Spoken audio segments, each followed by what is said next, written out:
wounded strangers and shared silence. The wind clawed across the Arizona plains, tugging at Clara Whitmore's shawl as she stepped onto the porch of the small cabin she'd come to both hate and depend upon. The wooden boards creaked beneath her boots, each step echoing the emptiness inside her chest.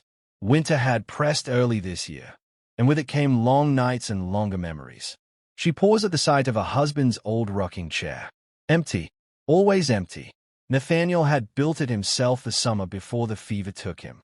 Every morning, Clara imagined she'd see him there, pipe in hand, eyes crinkled in quiet contentment. But the only smoke now came from the chimney, and the only crinkle in the air was the brittle hush of morning. Her hands were chapped and raw, evidence of the daily rhythm of survival, splitting wood, hauling water, feeding the chickens that hadn't yet been taken by foxes. The nearest town was 12 miles off, and though Deputy Ross occasionally came to check in, Clara knew better than to depend on him or any man. Dependence was a luxury she had buried alongside her husband. The woods behind the cabin had grown wild since Nathaniel's death. Clara avoided them, mostly, but that morning, something had driven her into them, perhaps the need to gather firewood, or perhaps the echo of a dream that hadn't let go. It was there, just past the river bend and near the base of a frost-slick boulder, that she found him. At first, she thought it was a dying day. Blood darkened the snow beneath his body, and his limbs were twisted awkwardly. But as she approached, she saw the curve of a human shoulder, the tangled black hair, the feathers tied around her wrist. Her heart jumped. He was Apache. His skin, though pale with blood loss, bore the bronze hue of a man native to the land.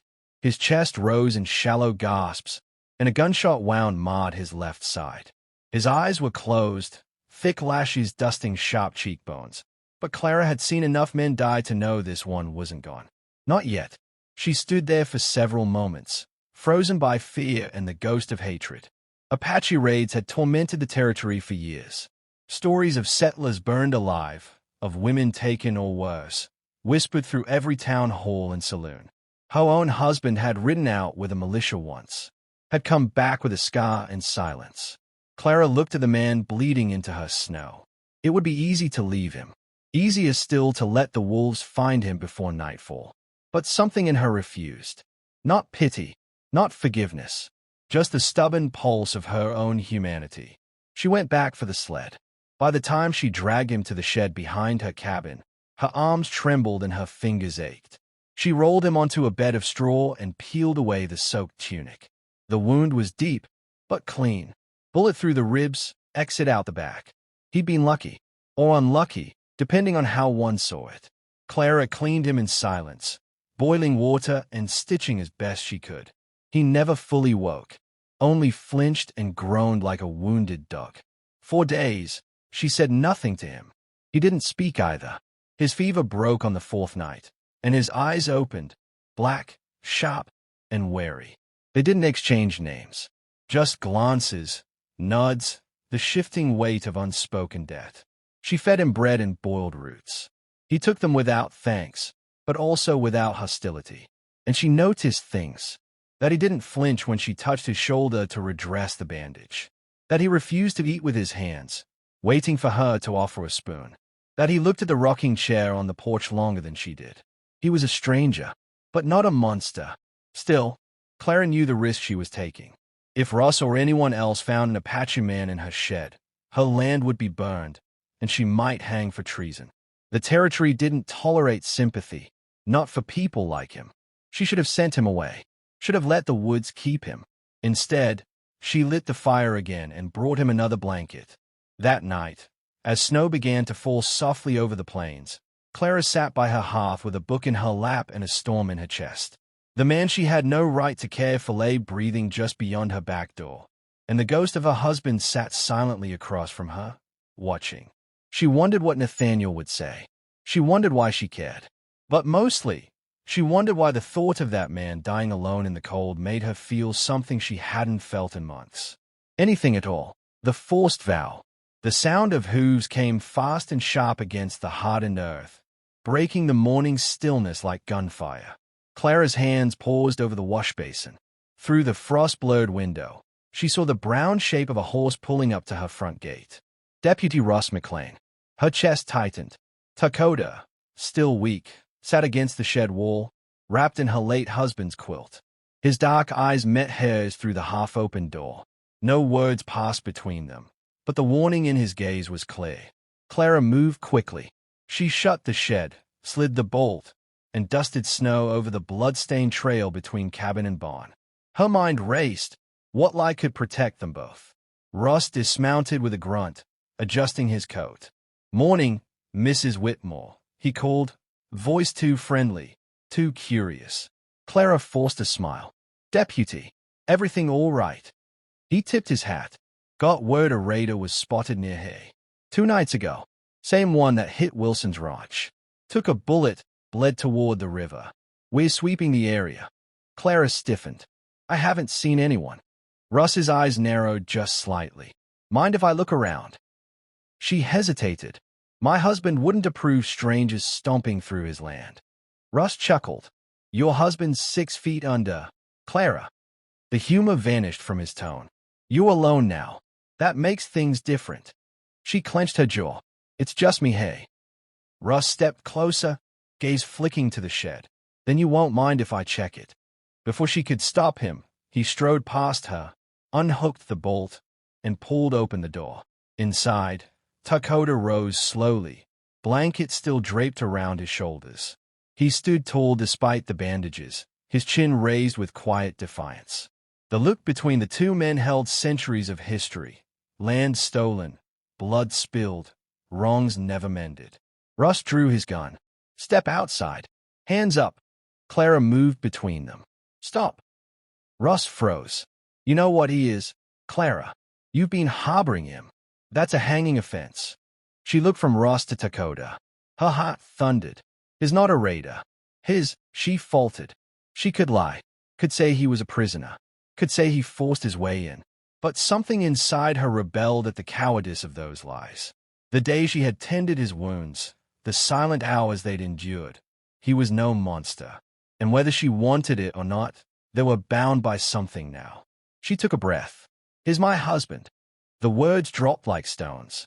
Russ blinked. "You're what?" "We married. Before he was shot." Quietly. "You know how folks talk." Russ looked from her to Dakota, his disgust plain. "You married an Apache." Clara's voice trembled, but she did not look away. "Yes." A long silence passed. Then Russ lowered his gun, reluctantly. "The council will want proof. You'll have to testify. Both of you. If you lie, Clara." "I'm not lying," she snapped. "He's my husband now." Russ spat into the snow and turned on his heel. "You're making a mistake. The whole town will turn on you." Clara watched him ride off, throat dry. Inside the shed, Dakota still stood. He hadn't spoken, but his eyes held questions. Accusation. Perhaps even pity. She turned to him. "I didn't say it to save you." He studied her, the smallest twitch at the corner of his mouth, almost a smile. She added, bitterly, "I said it to save myself." The town did not accept it easily. Clara was called before the tribal emissary and local council. She repeated her lie under oath. Dakota stood beside her, silent and still, nodding when asked if the marriage was real. The tribal representative declared it valid. The council, under pressure to maintain peace, begrudgingly agreed. The marriage was recorded in the town ledger. Clara Whitmore had become Clara Dakota in the eyes of law and land. They signed the paper in silence. That night, back at the cabin, she poured 2 cups of boiled coffee. She placed one on the table in front of him. He took it without comment. They sat opposite each other, neither touching the cup. "You didn't have to agree," she said quietly. Dakota answered at last, voice low but firm. "You gave me life. I gave you my name." She stayed into the fire. "It wasn't real." He nodded. "Now it is." Outside, snow fell gently again. But inside the cabin, tension crackled like dry wood. Clara's life had changed with one sentence. Her name, her home, her very identity now tied to a man she barely knew. By law, by choice, and by a secret she could never speak aloud. And wise. Beneath the lie, something unspoken stirred between them. something she feared far more than public shame, something dangerously close to desire. The fire in the snow. The wind screamed outside, scattering sleet against the windows like thrown sand. Inside the cabin, the fire hissed low in the hearth, its orange glow casting long, flickering shadows across the wooden floor. Clara sat in silence, hands wrapped around a cup of tea gone cold. The cabin, once a refuge, now a prison, had never felt so small. Dakota sat across from her, sharpening a piece of flint, the rhythmic scrape a quiet intrusion. Their days had become wordless rituals. She cooked. He split logs. They worked side by side, yet spoke little. The forced marriage lay between them like a cold wall neither dared breach. And yet, Clara felt the cracks forming. He wasn't the savage her neighbors feared. He moved with quiet purpose, never wasteful, never angry.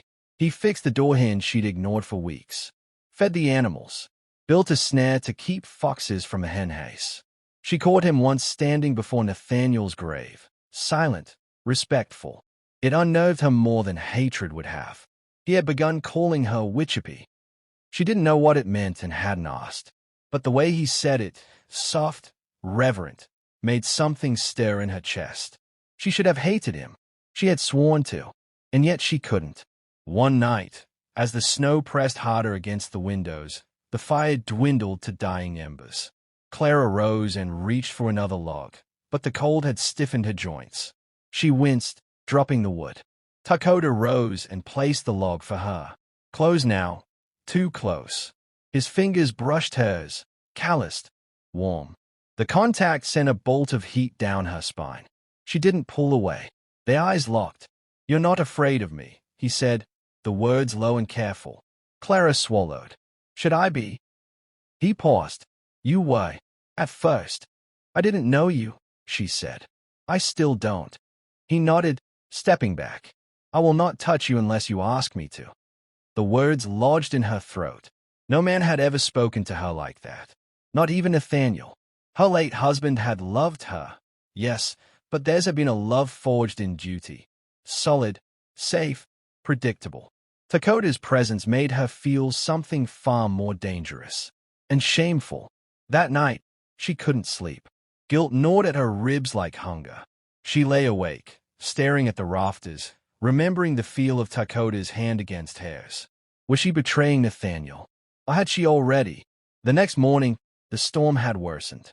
Snow piled high against the door, and the sky hung heavy with gray. They were trapped, together, until it passed. Dakota cooked that morning.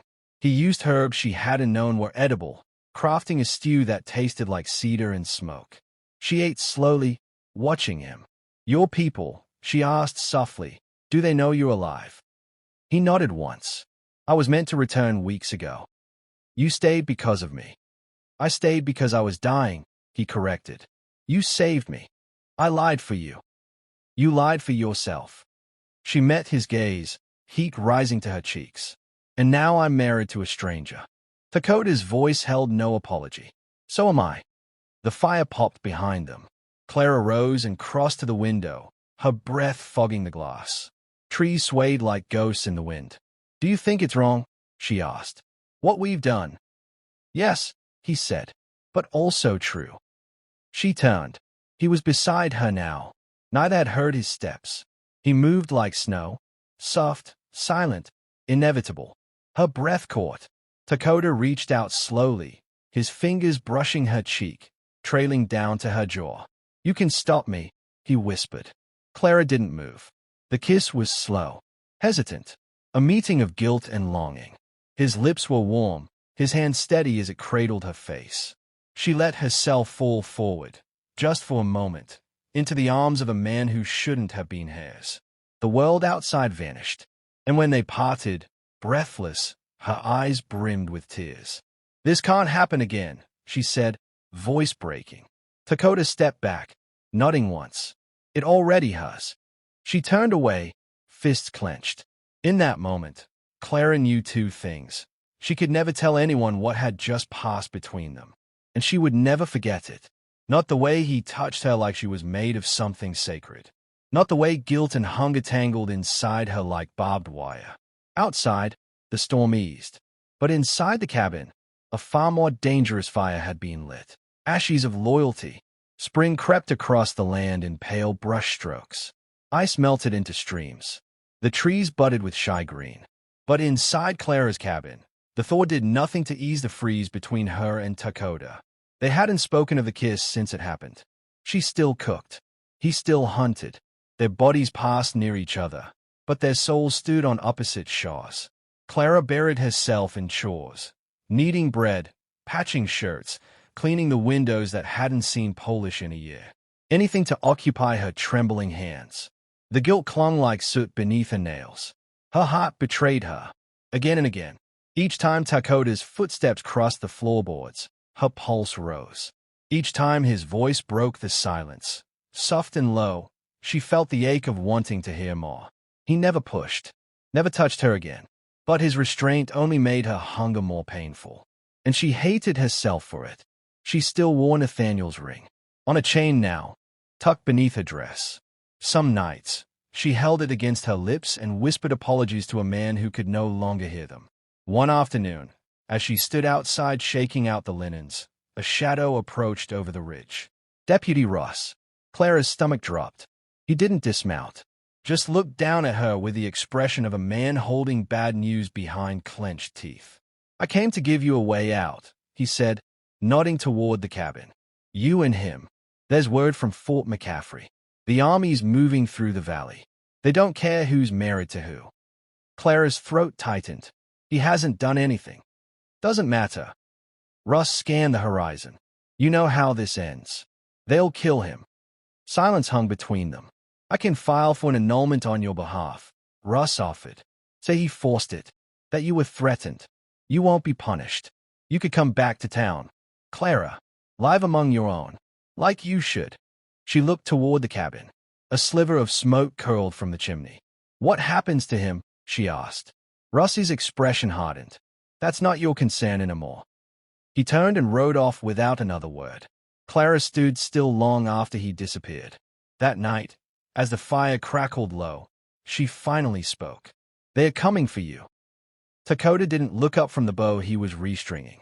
"I know." She swallowed. "You have to go. Tonight." He nodded slowly, securing the string. "You should come." The word struck her like a blow. "I can't." "You said the marriage wasn't real," he said, not unkindly. "There's nothing to keep you here." Clara stepped back, arms folded over her chest. "This is my home." "No," he said quietly.